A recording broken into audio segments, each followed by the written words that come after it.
সকাল থেকে বৃষ্টি ছাড়ার নাম নিচ্ছে না, আর আমার ঘুমও। সকাল থেকে বৃষ্টি হয়েই যাচ্ছে। মা আমাকে বললো আজ আমার খাওয়া বন্ধ, কারণ আজ আমি ঘুম থেকে উঠতে লেট করেছি। তাই আমি নিজে নিজে বানিয়ে নিলাম পরোটা। এই জন্যই ওয়েট মেশিনের সংখ্যাগুলো দিন দিন বেড়ে যাচ্ছে।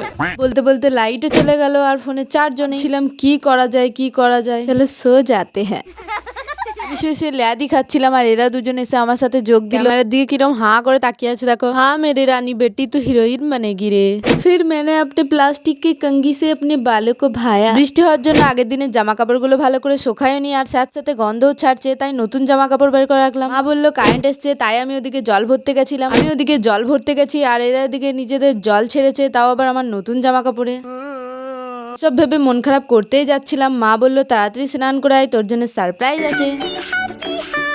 এরকম বৃষ্টির ওয়েদারে গরম গরম খিচুড়ি, আবার সাথে কষা মাংস, আমার সব কষ্ট এক নিমেষে চলে গেল।